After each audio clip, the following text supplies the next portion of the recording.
إن الحمد لله الذي نحمده ونستعينه ونستغفره ونؤمن به ونتوكل عليه ونعوذ بالله من شرور أنفسنا ومن سيئات أعمالنا من يهده الله فلا مضل له ومن يضلله فلا هادي له وأشهد أن لا إله إلا الله وحده لا شريك له وأشهد أن محمدا عبده ورسوله أرسله بالحق بشيرا ونذيرا أما بعد فإن خير الحديث كتاب الله وخير الهدي هدي محمد صلى الله عليه وسلم وشر الأمور محدثاتها وكل محدثة بدعة وكل بدعة ضلالة وكل ضلالة في النار.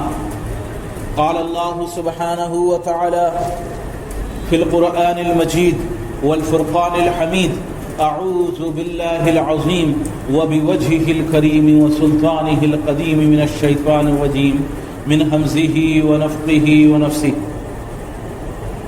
وما أمروا إلا ليعبدوا الله مخلصين له الدين.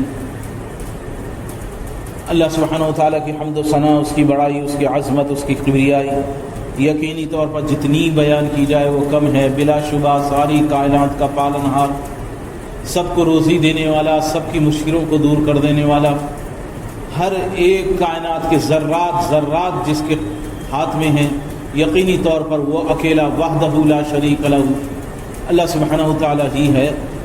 اور بے شمار درود و سلام ہوں اللہ کے آخری نبی جناب محمد رسول اللہ پر اور آپ کے آل و اصحاب پر اور آپ کے متبعین پر.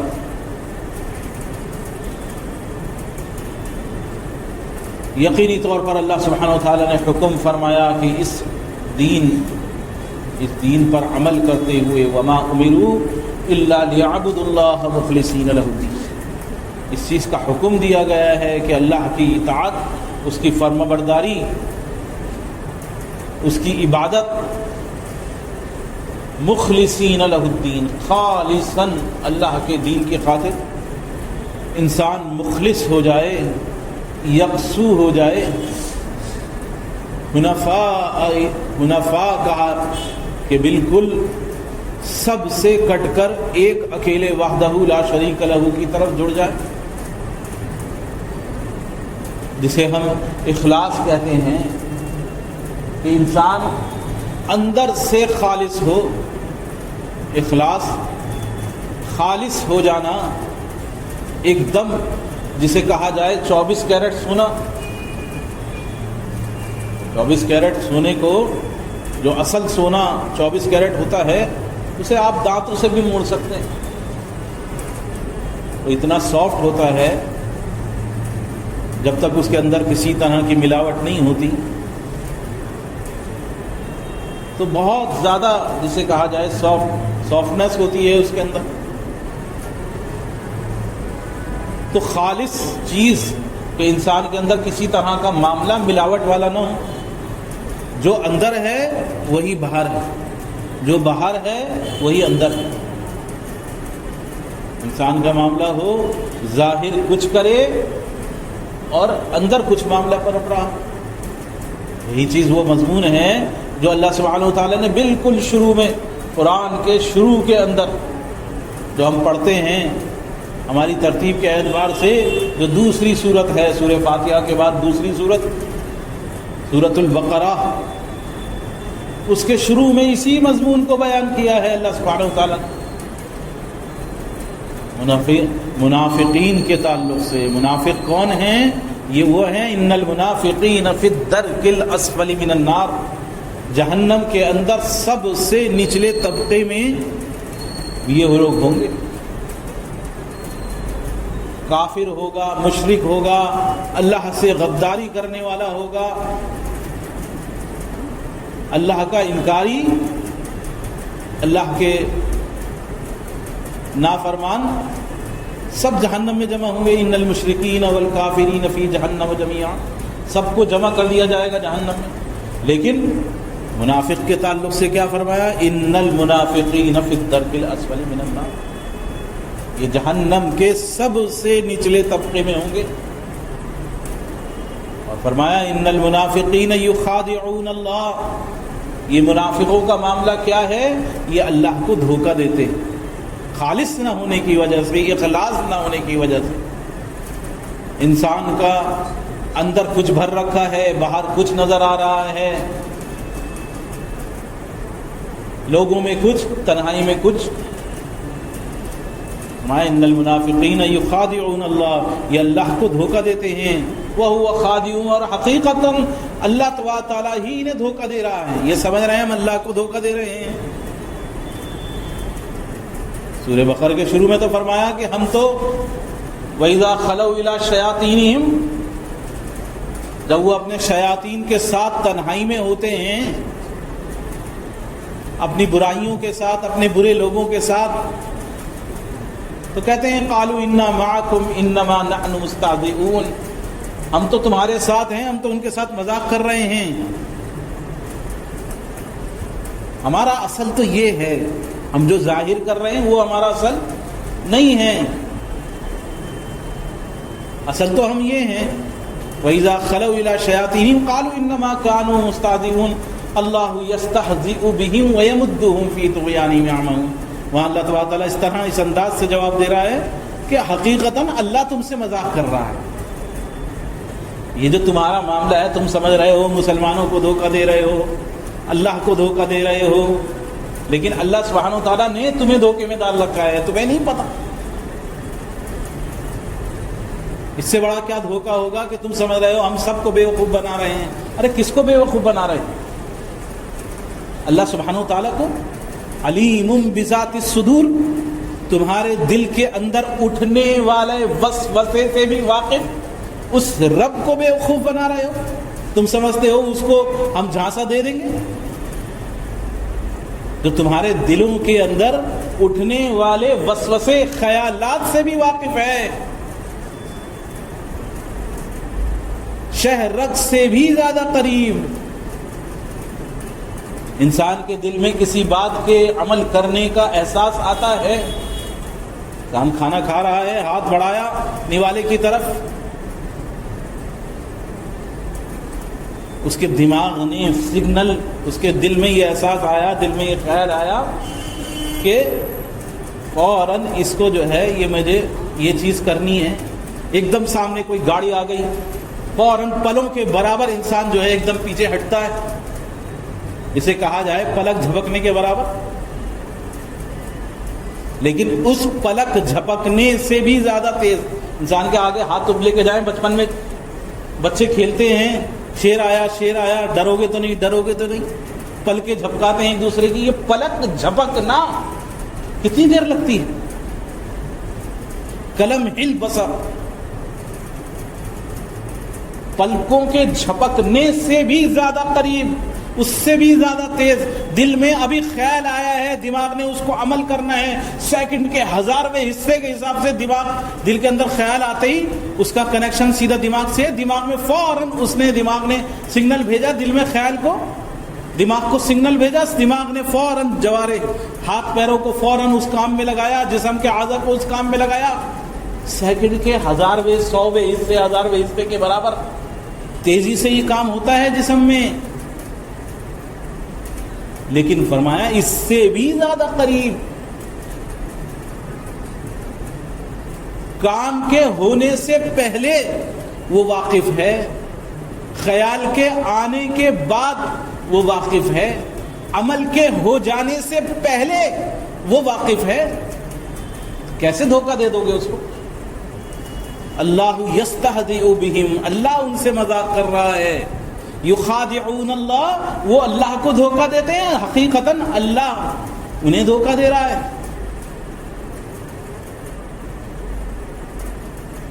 یہ منافق ہیں۔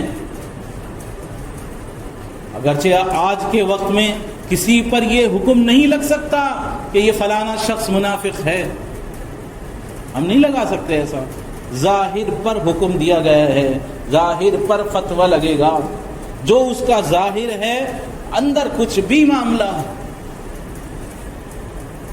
اندر کچھ بھی معاملہ ہو کہ میاں ہمارے اندر تو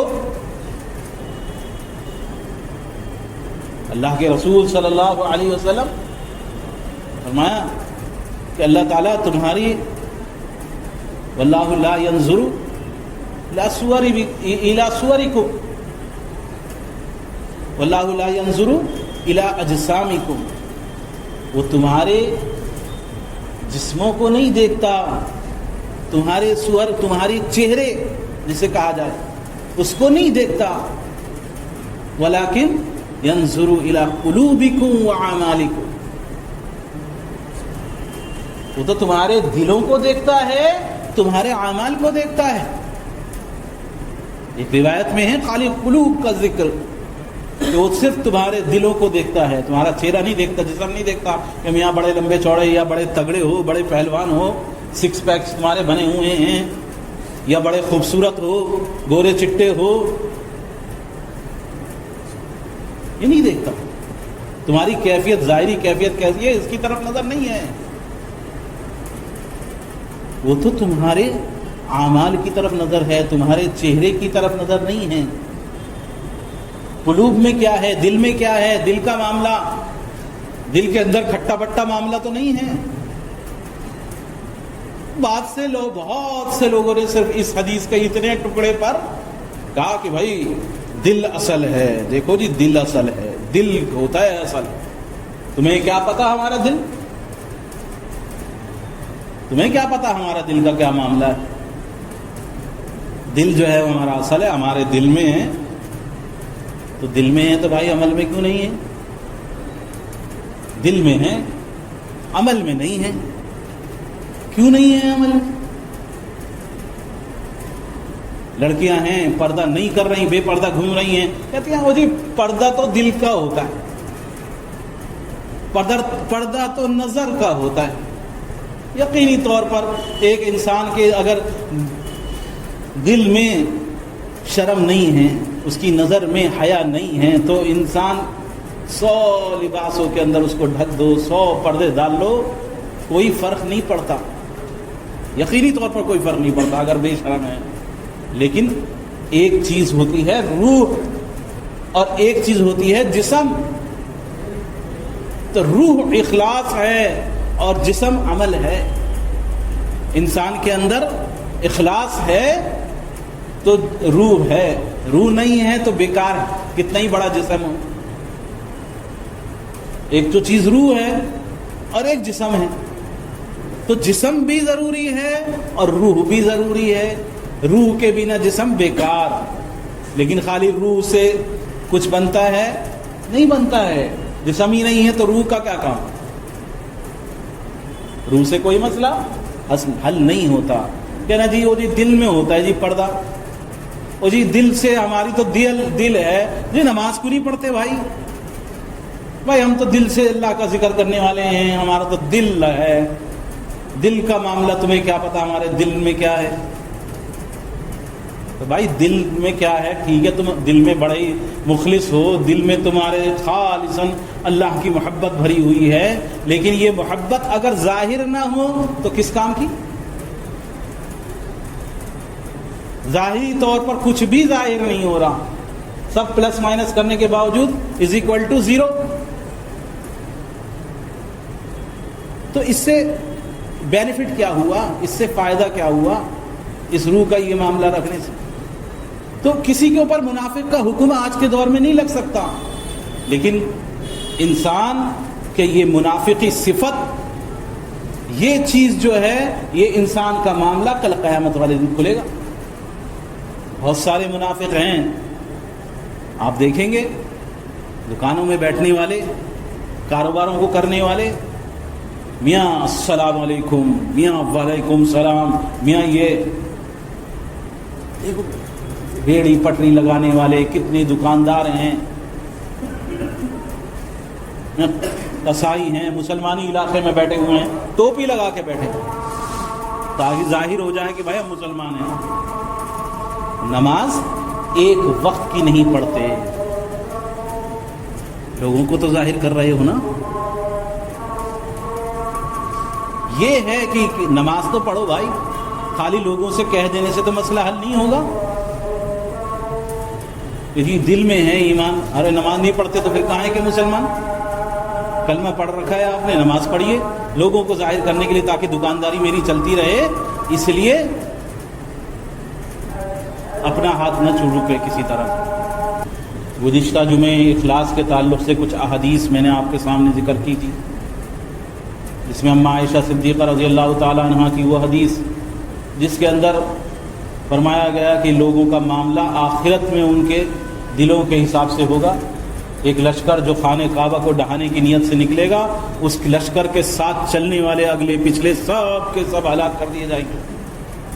اس کی وضاحت گزشتہ جمعے میں عرض کر چکا، اور ایک حدیث یہاں تک پہنچے تھے، باپ نے صدقہ دیا اور بیٹا صدقہ اٹھا لایا مسجد سے۔ اللہ کے رسول صلی اللہ علیہ وسلم نے فرمایا تم کو تمہاری نیت کے مطابق اجر مل گیا اور اس کے لیے جائز ہے۔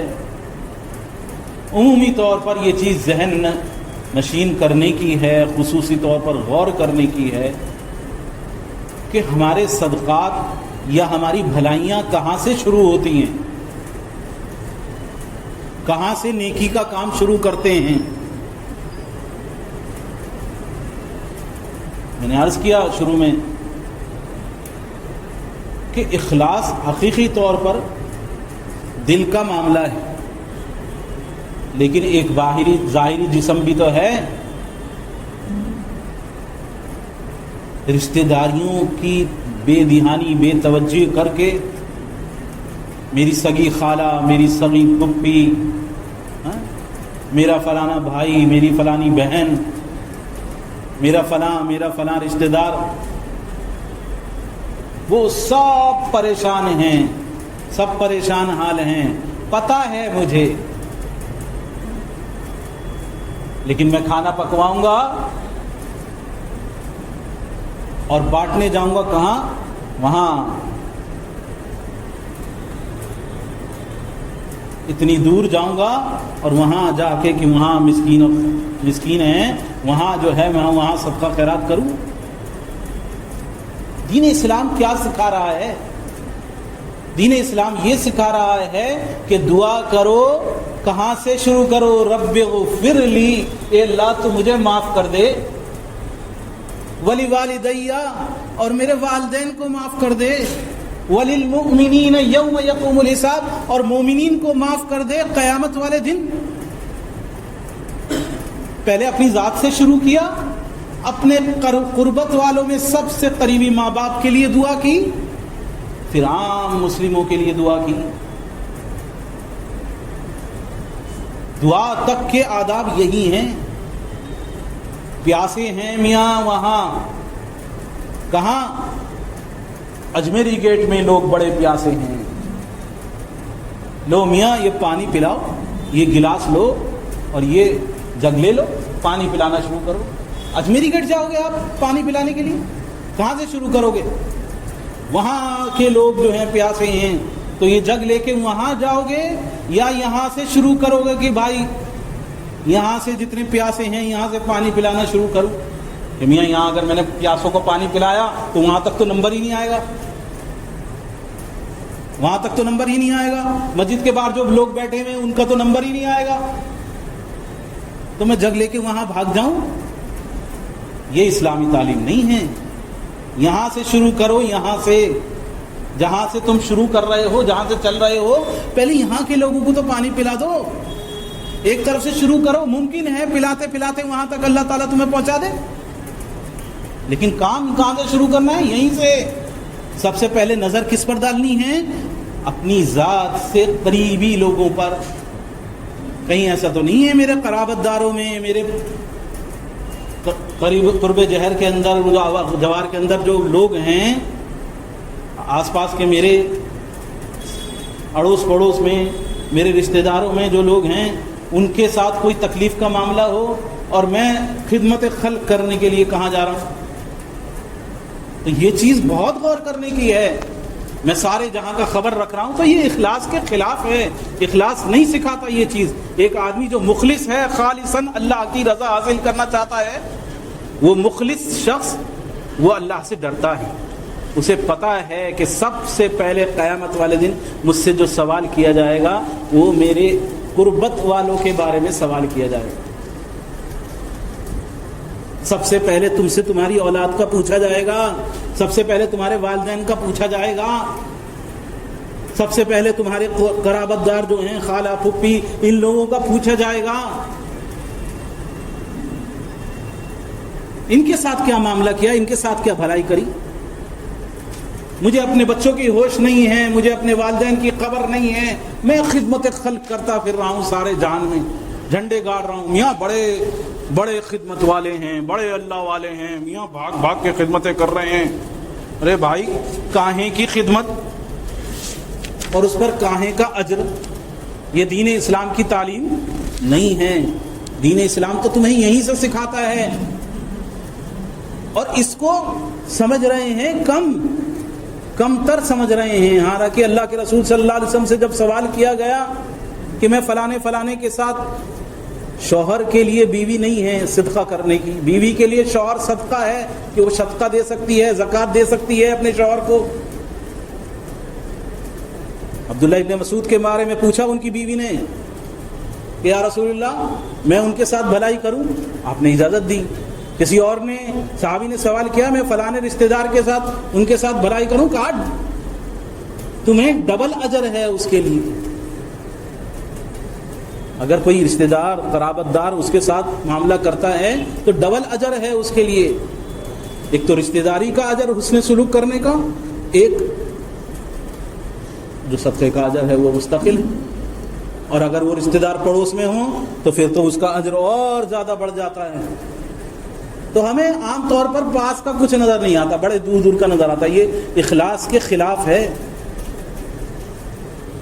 اللہ کے رسول صلی اللہ علیہ وسلم کی ایک حدیث جس کے اندر بہت ساری آپ نے باتیں بیان فرمائی۔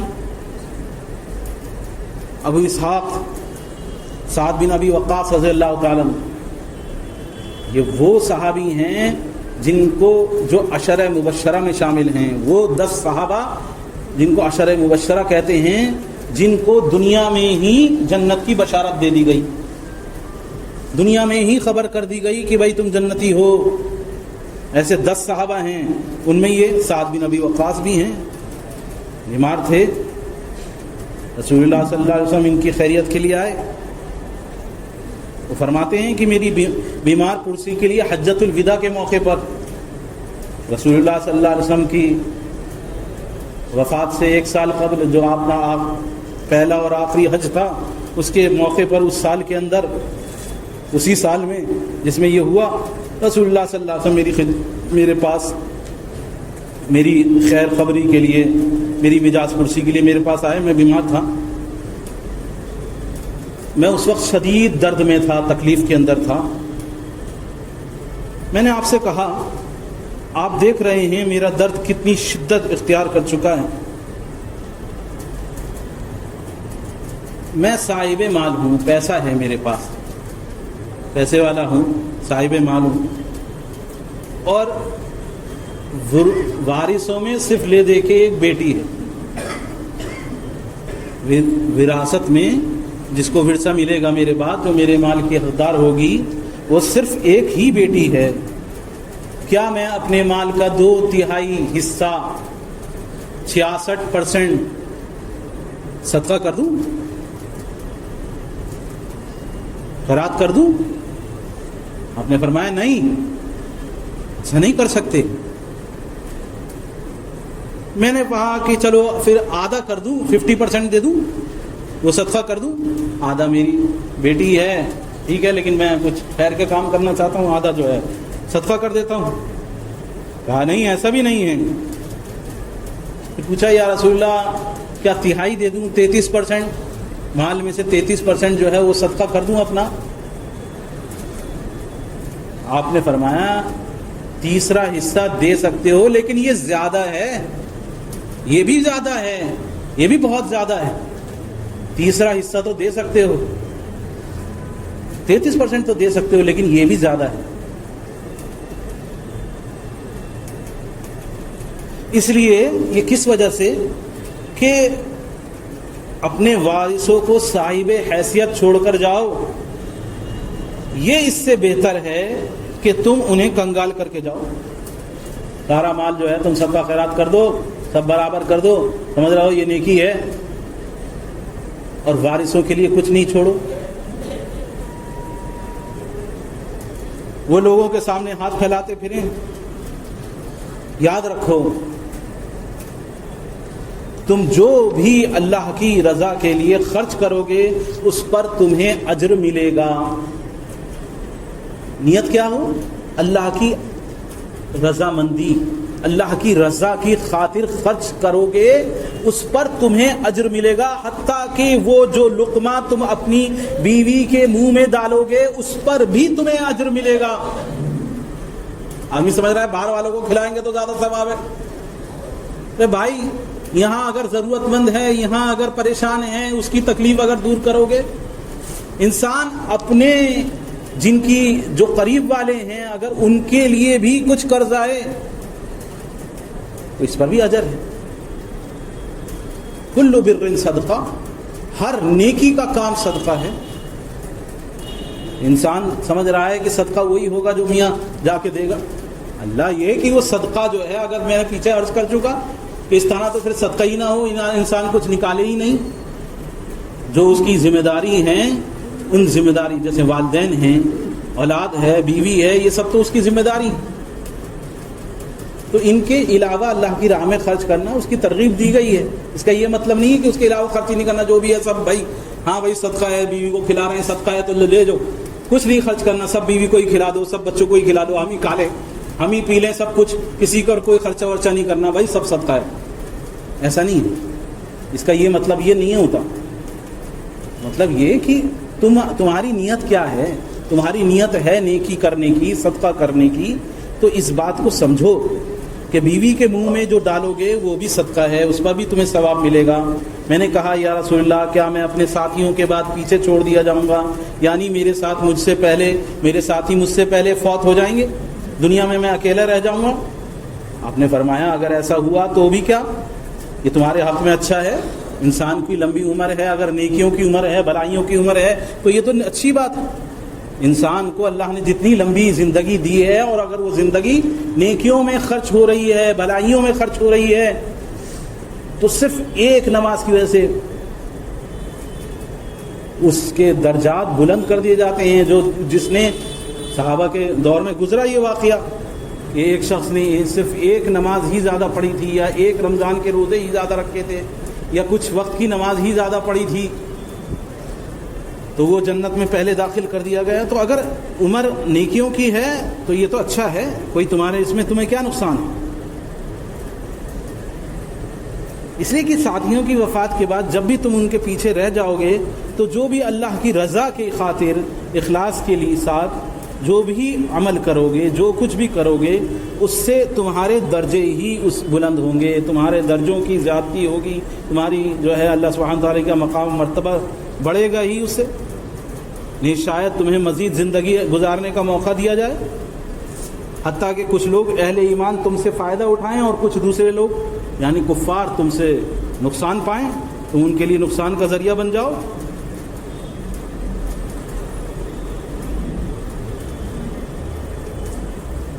پھر آپ نے دعا فرمائی اللہ میرے صحابہ کی ہجرت پوری فرما دے، اور ان کی ایڑیوں پر نہ لوٹا، اور قابل رحم سعد بن خولہ ہیں، ان کے لیے رسول اللہ صلی اللہ علیہ وسلم نے رحمت کی دعا فرماتے ہوئے کہا کہ وہ مکے میں ہی فوت ہو گئے۔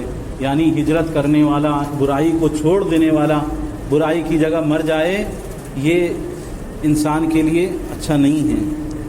ایک شخص چھوڑ دیا ہے، ایک جگہ سے ہجرت کر گیا ہے، پھر وہاں پر واپس وہیں پر اس کی وفات ہو جائے، یہ اچھی نہیں ہے۔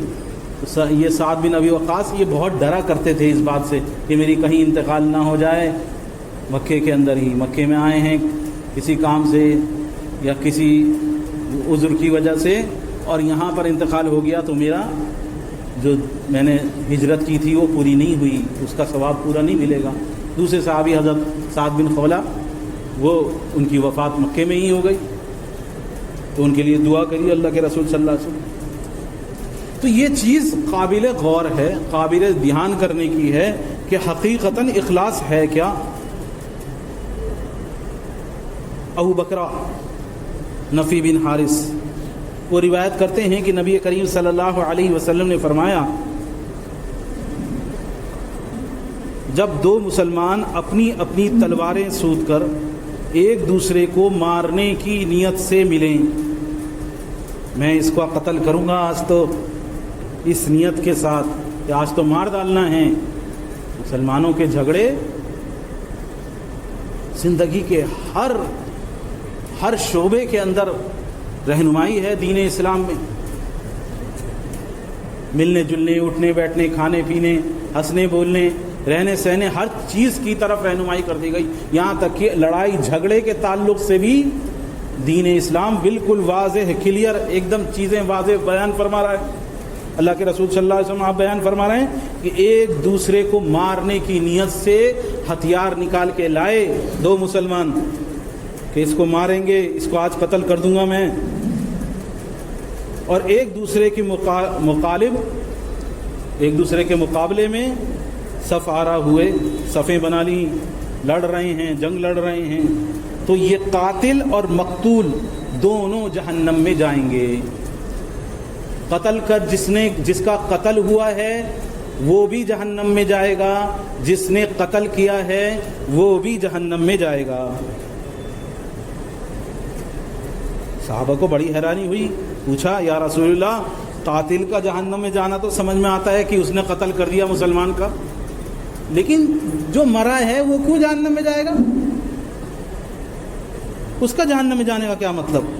آپ نے فرمایا ہے اس لیے کہ وہ بھی تو اپنے ساتھی کو، دوسرے آدمی کو قتل کرنے کی نیت تھی، اس کی دل میں ارادہ تھا اگر میرا زور چل گیا تو میں مار دوں گا، نیت تو اس کی بھی یہی تھی۔ صحیح مسلم کی روایت، اس کے اندر اس بات کی وضاحت ہے کہ دو مسلمان دنیا کے معاملات میں اگر شرعی کوئی معاملہ ہے اور اس میں وہ ایک دوسرے سے اجتہاد کی بنیاد پر جنگ لڑ رہے ہیں، جیسے یہ محرم کا مہینہ چل رہا ہے، انشاءاللہ آئندہ زندگی رہی تو محرم کے تعلق سے کچھ باتیں عرض کروں گا، تو اگر دینی معاملہ ہے تو وہ معاملہ الگ ہے، ان کے اپنے اپنے اجتہاد ہیں، ممکن ہے اللہ تبارک تعالیٰ دونوں کو ہی جنت میں داخل کر دے، لیکن دنیا کے معاملے کے اندر کسی بات پر جنگ ہو رہی ہے، لڑ رہے ہیں، دو مسلمان ایک دوسرے کو مارنے مورنے پر آمادہ ہیں کسی معاملے کے اندر، تو اب جو بھی مرے گا، مرنے والا بھی جہنم میں جائے گا اور مارنے والا بھی جہنم میں جائے گا، اس کی نیت کی بنیاد پر۔ اس لیے یہ نیت جو ہے یہ بہت اہم ہے، بہت اہم چیز ہے کہ انسان کی نیت خالص ہو، نیت میں کسی طرح کا کھوٹ نہ ہو۔ کہا کہ ہر عمل کے اندر جو بھی تم عمل انجام دو، جو کام بھی کر رہے ہو، اس کام کے اندر 3 بار چیک کرو اپنی نیت کو۔ بار بار بیمار ہو جاتا ہے آدمی، بخار میں ہوتا ہے، بار بار تھرمامیٹر لگا کے چیک کیا تھا کہیں بڑھ تو نہیں گیا، کہیں آؤٹ آف کنٹرول تو نہیں ہو گیا، تھوڑا اور زیادہ اس کی دھیان کرنے کی ضرورت ہے تاکہ بیماری کا پتہ چل جائے۔ بار بار ٹیسٹ کیے جاتے ہیں، یہ ڈاکٹر بار بار جب میں ٹیسٹ کرا کے لاؤ، میاں ابھی تو کرایا تھا کہ نہیں، وہ دوائیاں لینے سے پہلے کا ٹیسٹ تھا، اب دوائیاں لینے کے بعد کا ٹیسٹ، جاؤ پھر ٹیسٹ کراؤ، پھر ٹیسٹ کراؤ۔ تو یہ ٹیسٹ کس لیے ہو رہا ہے، کس لیے چیک کیا جا رہا ہے؟ یہ اس لیے چیک کیا جا رہا ہے کہیں ایسا تو نہیں بیماری بڑھ گئی ہو، بیماری اور زیادہ اس کے اندر اضافہ ہو گیا ہو، بیماری کم ہوئی ہے، زیادہ ہوئی ہے، اس کے حساب سے انسان جو ہے کوشش کرے گا۔ تو اس لیے ہر عمل کے اندر 3 بار یہ ٹیسٹ ہر انسان کے لیے ضروری ہے، 3 بار وہ اپنے دل سے پوچھے، بات کرے اپنے دل سے۔ پچھلے جمعے میں نے نیت کے تعلق سے عرض کیا تھا کہ نمازوں کی نیت زبانوں سے کی جا رہی ہیں، رسول اللہ صلی اللہ علیہ وسلم نے نہیں سکھایا، لیکن اپنے دل کا ٹیسٹ یہ ضروری ہے۔ جب بھی کسی عمل کو انجام دو، اس عمل کے انجام دینے سے پہلے پوچھو اپنے دل سے، یہ میں کیوں کر رہا ہوں، کس لیے کر رہا ہوں؟ اپنی نیت کے اندر کوئی کھوٹ ہے، کوئی کچھ معاملہ ہے کہ میاں فلانے کے لیے نہیں نہیں نہیں، میں یہ اللہ کے لیے کر رہا ہوں۔ لیکن یہ شیطان بڑا دشمن ہے ہمارا، کھلا ہوا دشمن ہے۔ انسان اخلاص کے ساتھ شروع کرتا ہے، نیکی کو خالصاً اللہ کے لیے شروع کرتا ہے۔ حج کرنے جا رہا ہے، اللہ کے لیے حج کرنے جا رہا ہے، لیکن حج کرنے جانے کے بعد وہاں پر انسٹاگرام میں اسٹوری لگائے گا کہ دیکھو جی میں حج کرنے گیا ہوں، تاکہ دنیا کو پتہ تو چلے میں حج کرنے گیا ہوں۔ آنے کے بعد کچھ ہیلے حوالے اس انداز کے اختیار کرے گا تاکہ پتہ چلے. 10 سال ہو گئے حج کرے ہوئے, 10 سال بعد کہے گا میں نے حج کیا ہے, میرے نام کے ساتھ حاجی لگاؤ تاکہ پتہ چلے میں نے حج کیا ہے. کہاں سے شروع کرا تھا؟ اللہ کے لیے اخلاص کے ساتھ. لیکن عمل برباد ہونے کے لیے 10 سال گزر گئے حج کیے ہوئے, اس کے بعد بھی عمل برباد کر دے گا. اس لیے جب بھی کوئی عمل انجام دینا ہے اس سے پہلے اپنے آپ سے بات کرنی ہے. کس لیے کر رہے ہو, کیوں کر رہے ہو, کس کی خاطر کر رہے ہو؟ اللہ کی خاطر کر رہا ہوں. اپنے دل کو صاف کر کے اللہ کی طرف لے آؤ. جب عمل انجام دے رہے ہو, جس ٹائم عمل کر رہے ہو اس ٹائم پھر بات کرو اس سے, پھر چیک کرو بھائی کیوں کر رہا ہوں میں, یہ کس کے لیے کر رہا ہوں, کیا نیت ہے میری. اپنے دل سے پوچھو. اگر اس میں اب کوئی معاملہ دکھاوے کا ذرا سا آ گیا ہے یا کوئی اور خرابی اس کے اندر آ گئی, اس کو صاف کرو فوراً. اللہ کے لیے کر رہا ہوں, اللہ کی خاطر کر رہا ہوں. عمل کر چکے, عمل ختم ہو گیا, اب پھر چیک کرو, اب پھر دوبارہ اس سے بات کرو بھائی کس کے لیے کیا تھا, کیوں کیا تھا, کس کی خاطر کیا تھا. اب ضروری ہے بار بار عمل سے پہلے, عمل کے بیچ میں, عمل کے آخر میں 3 بار انسان کو اپنے عمل کو ٹٹولنے کی ضرورت ہے کہ خالصاً میں اللہ کے لیے کیا, اللہ کی خاطر کیا, اللہ کی خاطر کیا, میں نے اللہ کی خاطر کیا. تو اب اس کے اندر اللہ کا غیر شامل نہ ہوں تاکہ میرا عمل برباد نہ ہو. اخلاص کے تعلق سے انشاءاللہ باتیں چلتی رہیں گی.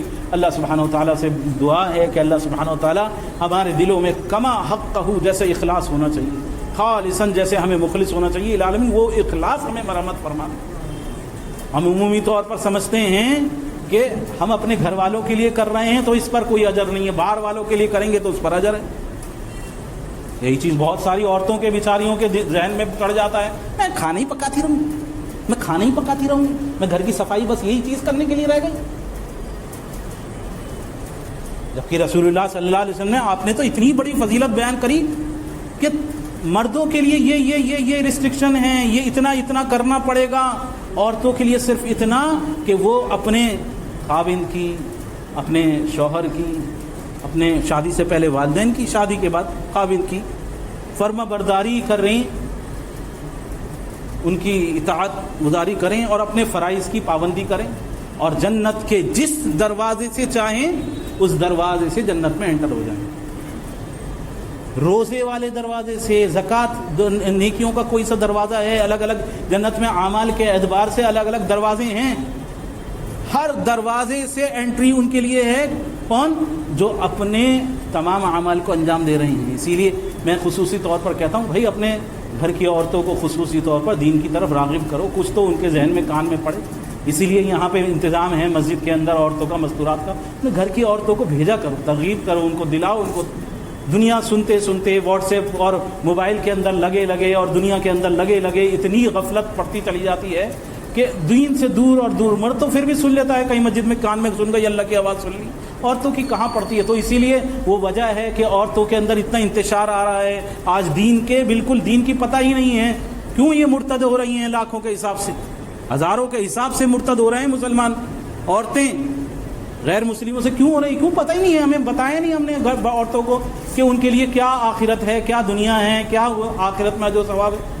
تو ترغیب دو ان کو, پردے کے اہتمام کے ساتھ. مسجد کے اندر ایک ایسا حصہ بنایا گیا ہے جہاں مردوں کا کوئی لینا دینا نہیں, انٹری نہیں ہے, کچھ نہیں ہے.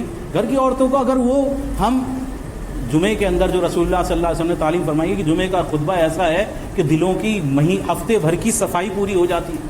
تو یہ جمعے کا خطبہ وقت سے پہلے وقت پر آنے کا اتنا زیادہ اس کی فضیلت کہ 1 سال کے گناہ معاف, 1 سال کے درجے اس کے اندر بلند کر دیے جاتے ہیں. ہر قدم پر, ایک قدم جو جمعے کے لیے آدمی بڑھاتا ہے اس پر 1 سال کے گناہ معاف ہو جاتے ہیں. 1 سال تک اللہ کی ساری رات عبادت کرنے کا اجر و ثواب اس کے اعمال نامے میں چڑھ جاتا ہے.